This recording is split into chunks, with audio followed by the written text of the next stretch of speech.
You're now listening to the You Run podcast. True crime. This podcast is unique. Heather, tell them why. You choose the cases. You share your opinion. And I hit you with mine. He got an easier death than he deserved. Gacy was the first Illinois prisoner executed against his will. An eyewitness later described Bundy's last moments of life. He made reference to his loved ones and to his family when he was saying his last words. A serial killer comes about by circumstances and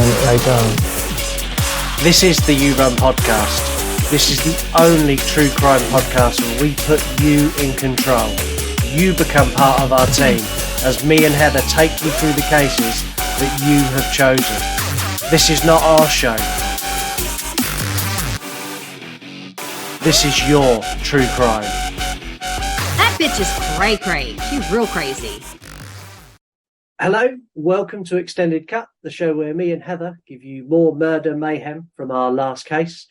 Mark was going to join us, but as those of you who listened to the last episode know, he couldn't make it because of incidents with his dog stealing chocolate. I still just can't believe that, Scott. I'm just wanting to be like, did you lay them chocolates out because you didn't want to get berated today? Come on now, Mark. We're going to find out the truth. I'm real good at FBI shit. I'm going to find out. I'm going to ask your dog. And if anyone's wondering why, obviously, Mark didn't show up for Extended Cut, it's because we record it straight after we do the episode. Yes. So we record it early and then we sit on it for 15 days and make you wait. Yeah. Yeah, I mean, I like anticipation, right? Yeah, we mean like that. We're jumping right in because there's a lot to cover. There's a lot in this case that we skipped over that we now need to go back to.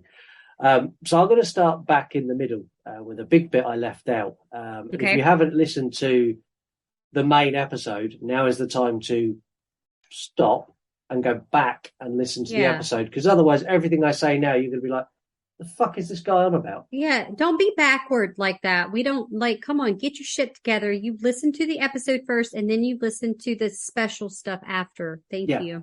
Yeah, exactly. Gacy had a rough childhood. And I think that is putting it very, very lightly. His father was an arsehole.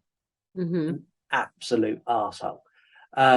This led to Gacy running away and his first homosexual experience. So as a punishment for Gacy not doing as he's told, his dad took the distributor cap from his car and he wouldn't give it back to him. When he did finally give it back, Gacy fitted it to his car and drove to Vegas. Instantly, the second his car was up and running, he went to Vegas and he was gone. When he got there, he took a job as a mortuary assistant. And he even slept in the funeral home because he didn't have anywhere to stay. So he slept and worked with dead bodies all day. He later confessed that late one night he climbed into one of the coffins with a young male car accident victim, where he caressed and kissed the body. It shocked Gacy so much that he called his mum and asked if he could go home. This is weird as fuck. We're getting in Jeffrey Dahmer territory with this. Yeah. No. Yeah, and it's like, is that all he's done, or is that all he confessed to? Because for it to shock him enough to ring his mum and ask if he can go home back to his abusive father, is there more to it than that? Maybe. I kind of feel like I'm not going to say he's like a pathological liar, but I feel like he's a liar on a lot of stuff because he always made excuses for everything. It's like, oh, it was blah, blah, blah. It's like, blah. That's all you could say because it's just what it sounds like is trash. Yeah. It's like, no, you did this shit your fucking self. Quit blaming. I hate when people blame shit on other people. Like, if I act like a dick to you, it's not your fault. It's my fault for being a dick to you. Yeah. And the thing is, though, Heather, if you acted like a dick to me, you would own it and go, I'm being a dick to you because I'm in a bad mood. I ain't scared. I know. Like, and I'd go ahead and warn you, just like I do my husband. I'm like, I tell him, hey, I'm in a bad mood. I'm going to just go ahead and let you know now. Don't fuck with me today. Like, if you say something, I might take it the wrong way because mentally, I am not in a good mood. Yeah. And then, usually he avoids me. Precious soul. Yeah, if Lisa's like that, I tend to produce things like chocolate or flowers, or go, oh, should we go for a meal? If you're not in a good See, mood. I'm not a flower girl. I actually don't I don't like to receive flowers. So it kind of makes me, I guess, like weird. Most women love flowers, but it's really like, just take me to the casino or take me to eat. I like those things. So that works for me. So yeah, to get you out of a bad mood, take you for food and then let you go gamble. Bing, bing, bing. Oh my God, I can hear like the sirens, like the buttons going off. Like it's so enticing.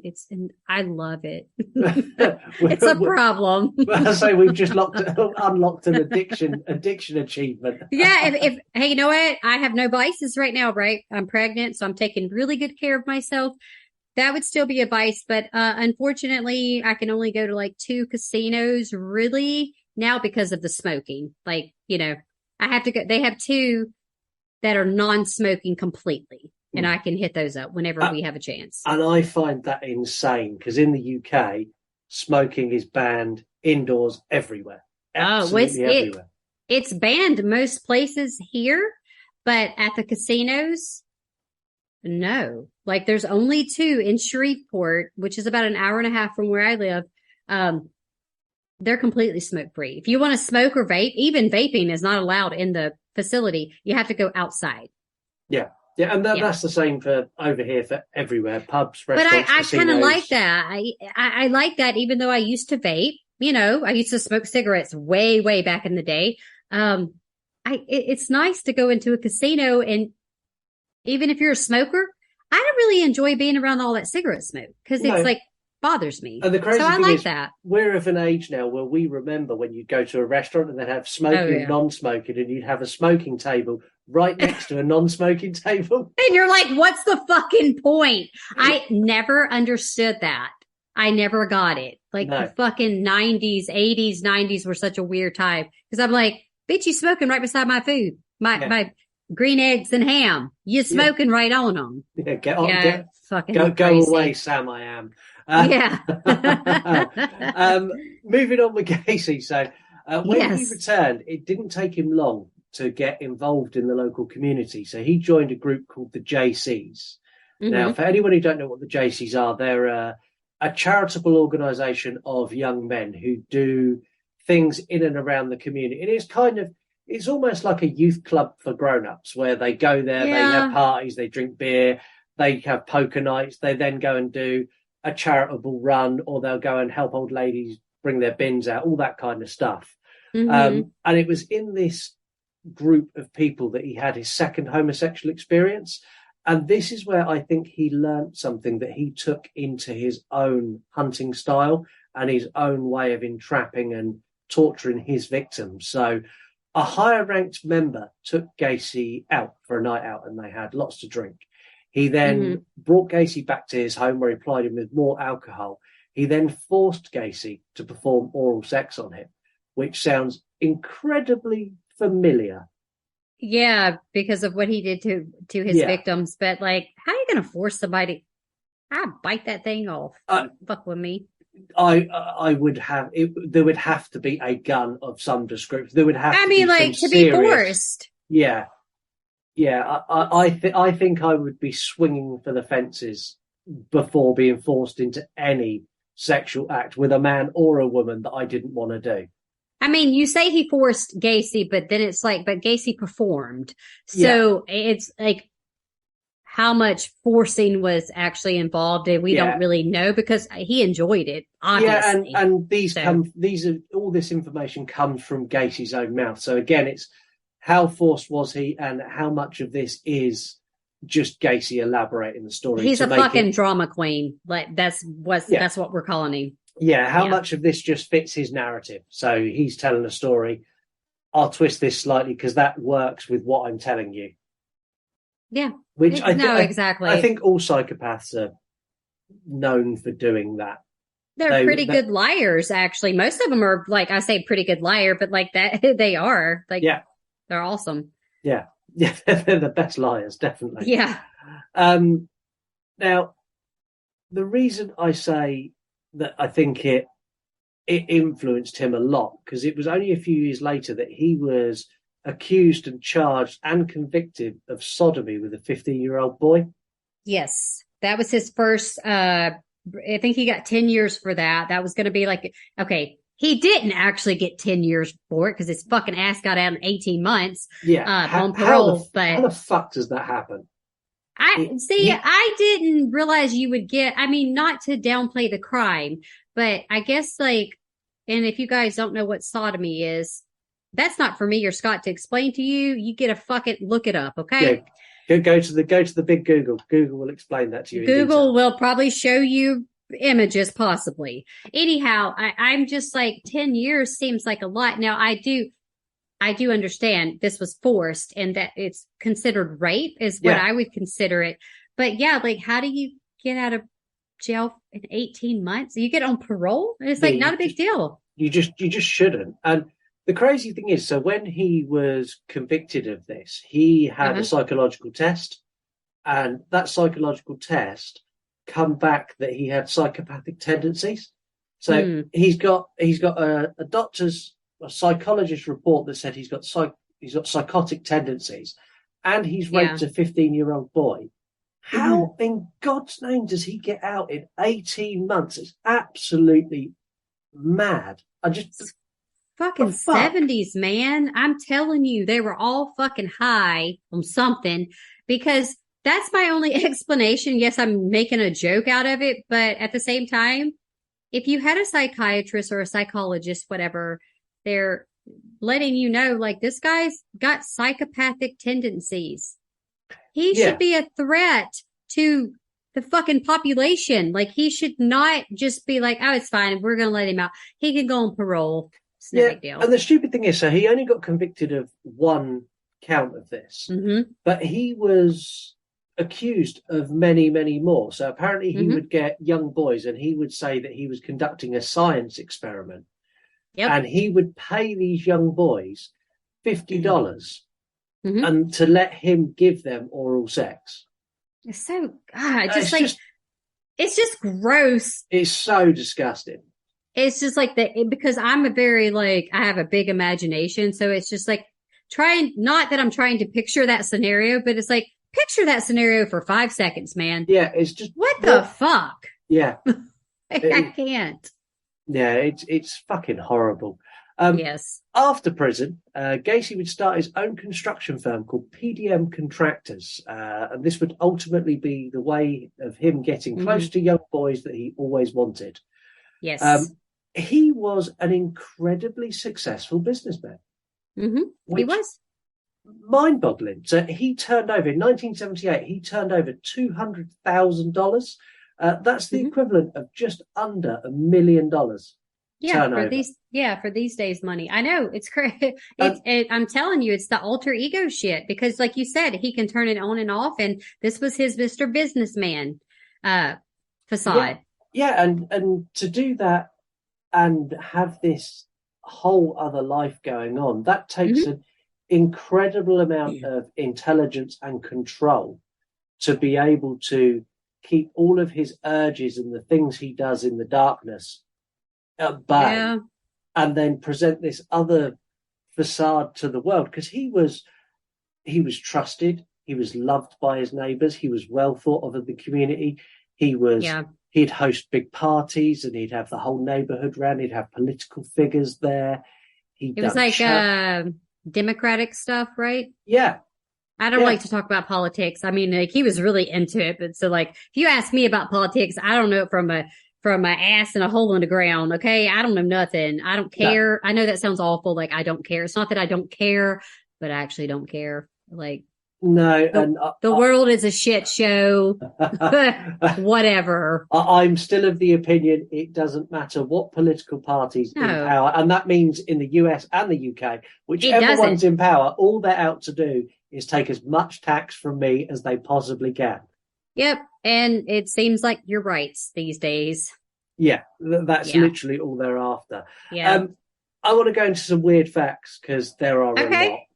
Yeah.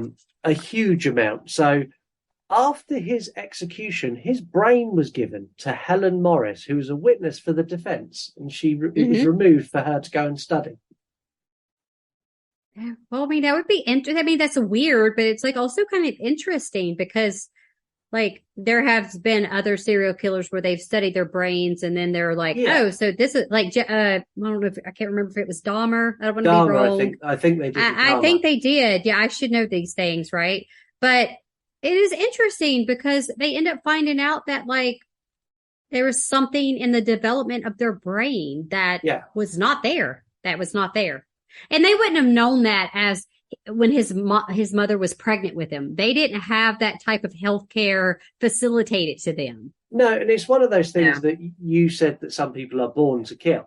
And I still struggle with that, but I'm coming around more to your way of thinking. The more cases we do and the more that things go back to brain injuries and they've studied the brain and they found this, and it's happened on quite a few cases we've done now. I'm starting to go, well, actually, you kind of got something there, I think. Well, it's also really uncommon too. So obviously not every killer is born to be evil. And sometimes it's environmental factors, things like that cause it. But I still believe it. Like, I think it's sad to say some are just inevitable. Like this is the path that they're on and they were born this way.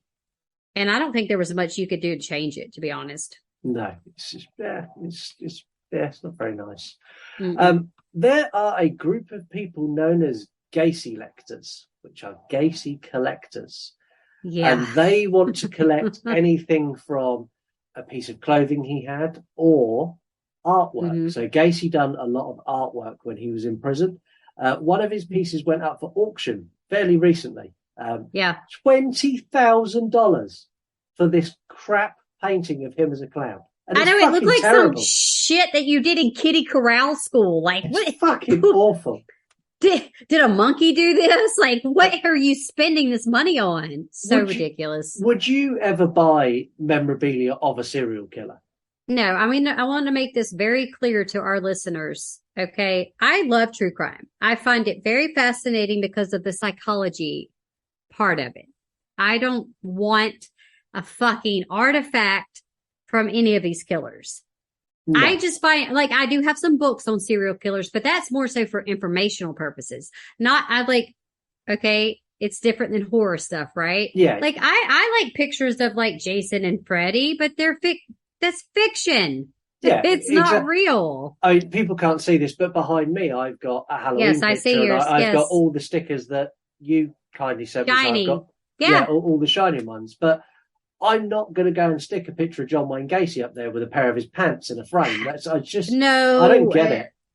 I don't get spending any amount. And to kind of add to that, there was another one where I think it was in the spring of 2017. They had his pogo, his clown alter ego. And that painting sold at a Philadelphia art auction for $7,500, which, less than 20 grand, but I am frugal. I am not spending. I want that shit. I'll get one of my sons to draw me a clown picture. Yeah, and probably do a better job than Gacy because he was not a good artist. He really wasn't. But you know what? You have it. This is the thing with true crime community. You have your true crime connoisseurs like me. Then you have your other set, no disrespect, but you have your other set that are just a little too engaged in it and they love to collect. So what I found with we've connected with I've connected with a lot more true crime fans since doing this show. And what I tend to find that a lot of true crime fans will be focused on one particular case. So it might be Bundy or it might be John Wayne Gacy. And they are so enthralled by that one case. It tends to be ones that are unsolved, if I'm being honest. So things like, for example, the Zodiac Killer. There are still people now who dedicate their entire life to trying to solve that. But you tend to get those are the ones who they're so infixed on that one case. They're the ones I seem to find collect stuff. And they collect stuff from the case that they are so interested in. I mean, I don't really see anything. It's not that I see anything wrong with it. No, I don't really think it's macabre. But I think for me.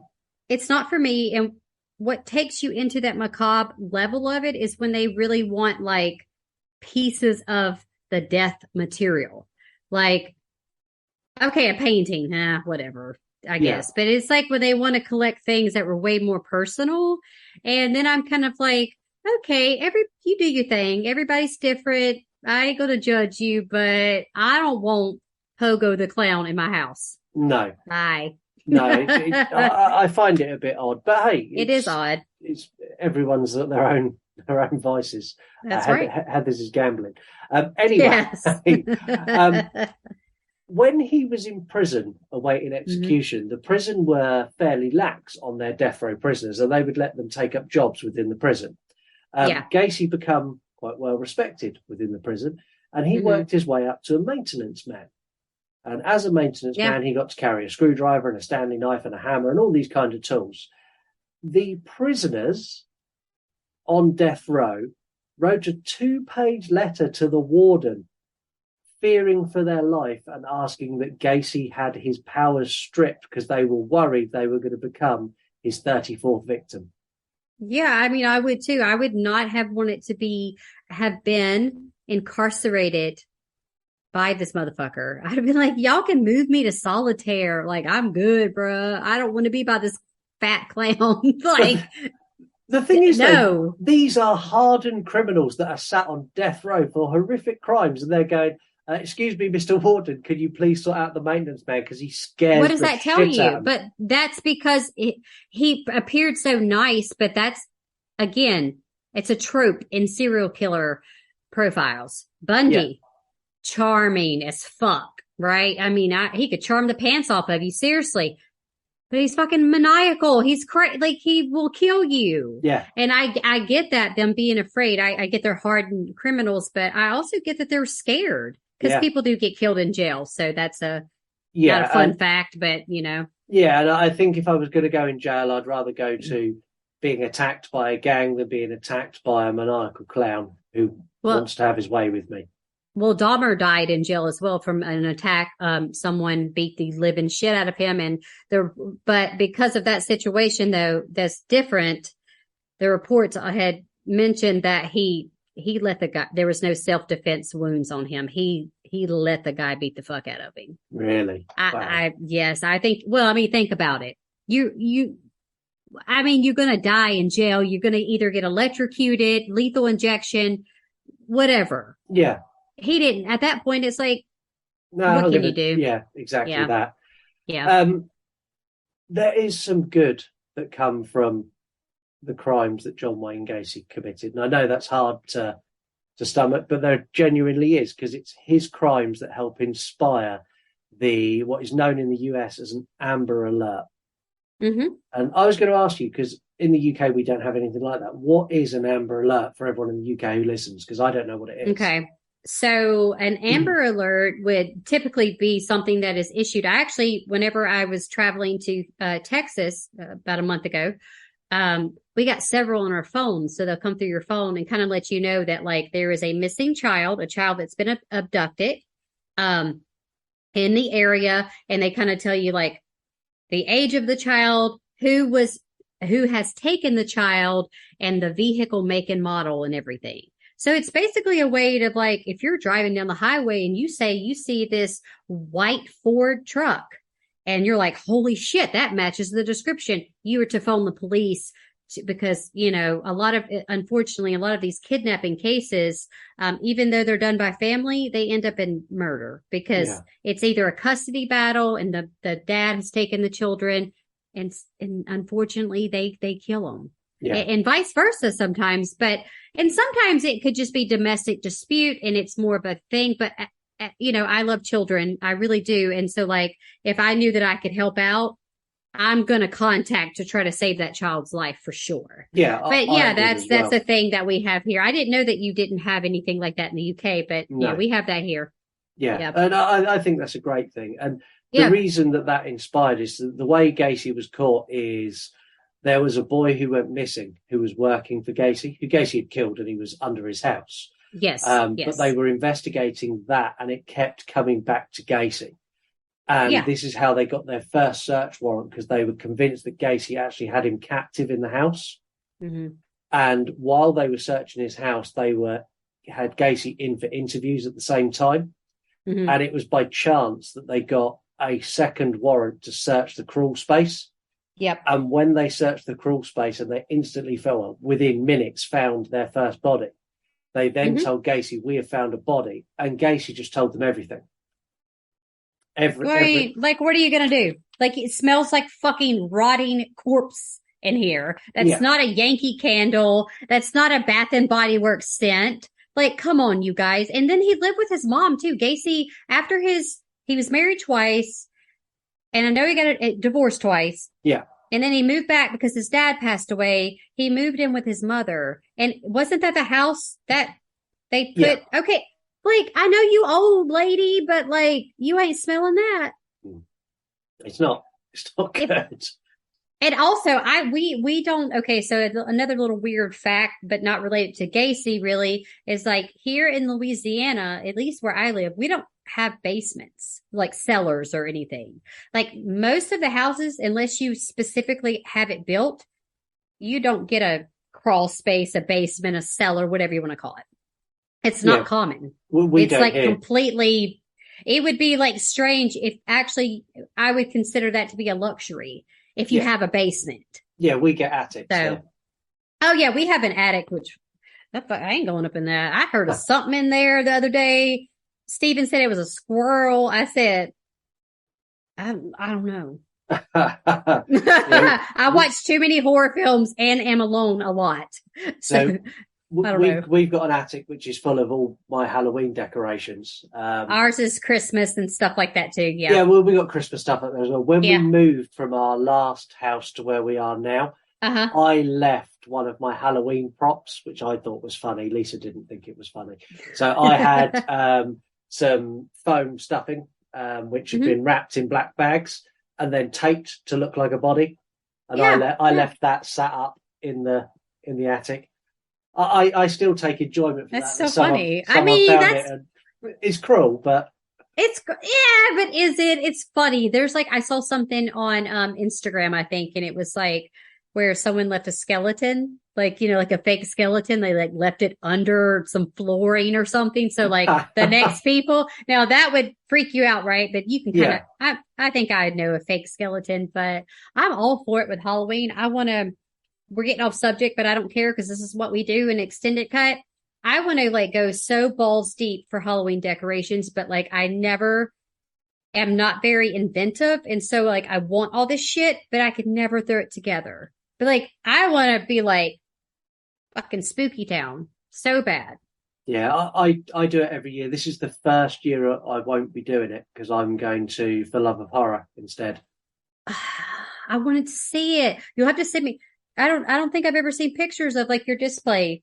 I'll send you some photos. There's loads. Yeah. We had life-size Jason Voorhees. I love it. Freddy Krueger, Michael Myers last year. We've had the skeleton of Elvis. Oh, that's fun. That's different, but that's fun. With the Elvis suit, and that had a motion sensor that when you walked past it, when you walked past the table that this was laid out on, it played Elvis music. I mean, you know what would have added a little oomph to that is like put him on a toilet. Yeah. I'm just saying, if you want to be like really kind of that asshole, but I want to do it, but like all the big figurines are so pricey. So I'm like, shit. And I knew that you had a ton of like collectibles, like a lot of stuff. I have some blow up stuff, but it's Christmas, not for Halloween. So Lisa goes mad at Christmas. I do Halloween. I like both. They're kind of both equal to me. I enjoy both. The compromise is I get to go as crazy as I want at Halloween. Yeah. And then at Christmas, Lisa gets the same favour. Yeah. And I think if we balanced it out, what I spend on Halloween is a fraction of what Christmas comes to. Oh, yeah, absolutely. All that shit costs, so it's good to collect. And if you can find pieces and preserve them and keep them, and then, add to your collection. So it's going to be my goal one day. # goals. Yeah, and I'll send you some photos of mine. In fact, yes, I might even post some on the True Crime Instagram so everyone can have a look at how stupidly crazy my house is. It's going to be super awesome. But you get to go to a convention, so that's you get a pass. Yeah. Like, because this is going to be so fucking kick ass. Like you and Mark are going, And Elise is going and as well. Elise. That's right. I forgot. I think I just found out that she was going. Y'all are going to have so much fun. Yeah, It's going to be fantastic. Yeah, it's going to be a good day. Then we're doing the after party, which I imagine will be very, very drunk. Those are really fun. Sometimes the celebrities attend. I mean, I know in the US, like I've gone to a couple at the conventions. Sometimes they slip by. Sometimes they do. I wouldn't say hold your ass on it, but like sometimes you get lucky and they might pop in, but it just depends. They're so much fun and you just got to get really drunk. Drink a lot for me. Yeah, I will do. Don't worry. Back to Gacy. So, yes, media-wise, there is literally an abundance. If you type John Wayne Gacy into any search engine on any streaming service, from Netflix to Prime to wherever, you will get at least 2 documentaries. If you type movies, if you type it into a podcast network, if you type John Wayne Gacy into Spotify, you're going to get a million. Exactly that. I've picked some of the ones that I watched in the build up to this. The first one I'm going to go with is the Netflix, the John Wayne Gacy tapes. I found this one quite impactful because you get to hear it in his words, and hearing the way he talks about these poor victims and the things he'd done. He genuinely has no remorse. This guy did not give a fuck. And it's quite haunting to hear him say, well, there's a point where he even says that, well, you're never going to pin any of this on me anyway, so I don't care. Mm-hmm. Yeah, it's very in depth, and it was almost like a cat and mouse game though. Like John Wayne basically was like, fuck y'all, I'll give you a little bit, but you aren't going to actually get me. But then they do. So yeah, exactly. Over on Peacock, there is John Wayne Gacy, The Devil in Disguise. Mm-hmm. Mm-hmm. I like this one as well. I really enjoyed that. It's again though, it focuses very much on how he is in his day-to-day life, and not so much on how much of a horrible bastard he was. But it focuses more on him as a man more than him as a murderer. Yes. Also on Prime, you've got John Wayne Gacy, Defending a Monster. Mm-hmm. This is an incredible documentary. So this follows the solicitor who defended him. He was actually his solicitor throughout pretty much his whole life. Yeah. So John Wayne Gacy, before the police caught him, he had already confessed everything to his solicitor. Yes. And this solicitor knew him for years. He helped him with legal issues when he had his company. He knew him as a person and liked him. And hearing him talk about after Gacy had confessed and then he left, that he just sat there and just poured himself a drink, not knowing what to do. And then when it went to trial, he was like, well, look, I've known this guy 20 years. I mean, I'm going to defend him. But yeah, that's a really, really good one. The final one I'm going to go with is the movie Gacy. Yeah. This movie's horrible. Yeah, I think I prefer the documentaries over the film. Sometimes with the films, and I keep talking about Ted Bundy. Yes, you guys, if you don't understand, I do like his case is really fascinating to me as well. We didn't get him, but, they made movies on him too. And then they made that atrocious piece of shit Bundy that I think me and Mark talked about it. I'm not sure if you saw it. Oh God, that movie was fucking dog shit. Okay. Like chocolate dog shit. The thing is, the problem with movies, and we spoke about this with Eileen Warnos and the Monster, the problem with movies is they are given the option to take too much artistic license with it. They tell you a bit of the story and then they polish it up for Hollywood and make it appeal to a mass audience, as opposed to actually telling you what happened. And I don't like that. I think so. Well, in this one in Bundy, I think it's just called Bundy. And now I can't remember what year. I want to say like 90s, but Mark would know. was atrocious because it was almost just like, oh, we're just going to pick pieces of what happened and we're going to focus on just that. It's like, no, this is dog shit. So yes, I always prefer the documentaries. Monster was really good. Again, we didn't talk about Eileen though. No. All you saw was she killed these people. And that's about it. You didn't see anything that led up to it, her childhood, her history. So again, but it's Hollywood. Hollyweird, let's say that, right? There you go. Yeah, it is. But there's literally an abundance. If you want to know more about Gacy, you can go, pick whatever Just streaming Google. service, or whatever streaming service you're on now. Yeah. Type in John Wayne Gacy and you'll get loads. Literally loads. Yes. Next time on True Crime, we are doing a poll for unsolved murders. Okay. So we are doing crimes that some of them in the poll are incredibly recent. Even the fact that one of these serial killers killed last week. So there's some really, really interesting ones in there. And I won't get to know you guys. He gave me that look. It's just like, you got to wait till the poll's up. You're the co-host. It's fine. I actually don't like surprises, but I'm going to keep my shit together for the audience. Thank you. The ones I've picked are ones that, if I'm honest, we've got a good chance at pinning a lot down on these. There's okay. So you've got the smiley face killers is the ones that have killed recently. Okay. They're very strange. They're a global serial killing organization. Yeah. Apparently very organized, but again, if we get that case, we'll look into it. But that's what we've got up next. Thank you for listening to Extended Cut. And Heather, over to you to do your thing that I can't do very well. Oh, yes, you can. No, I can't. I go, bye, see you later. Hey, he like waves at everybody like you motherfuckers can see him. Like, y'all can't see him. No, but okay, so he puts all the pressure on me, which is totally fine. But, and I don't write anything for the outro, just so you know. This is just me. I come up with stuff off the top of my head. But I'm going to say thanks, because I always say thanks to the audience and to the listeners, because if it weren't for you, we wouldn't be #1 podcast on Samsung. We wouldn't have a true crime podcast at all. No. So, of course, my love literally goes out to you. But instead of just saying my typical goodbye, I had a little song. Because what episode of Uncut? We got to have me singing. So, now this is going to be kind of rusty because I didn't really write it out very well, but it's going to go a little something like this. Oh, John Wayne Gacy, you're such a piece of trash. We definitely should have deep fried your ass. Baby, deep fried your ass. Yes, deep fried your ass. Oh, John Wayne Gacy, you piece of trash. That is...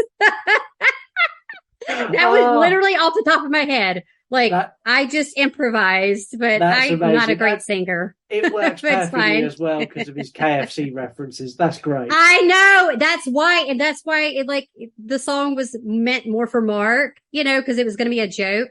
Because we got to berate Mark a little bit, you know. Yeah, and a lot when he does finally get on the show. Yes, I'll come up with something good. He's going to get a special surprise for me. So we'll discuss that. But guys, until next time, stay safe and always stay spooky. Bye. See you later.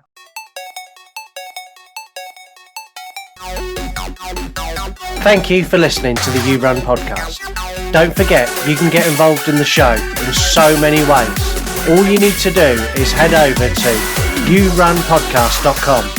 Yeah, you don't want it to sound like you're literally reading from a script. Shit, sorry Heather. That's right, this is your show. It's fun. It's different. It's like nothing else out there. This is your true crime. This motherfucker.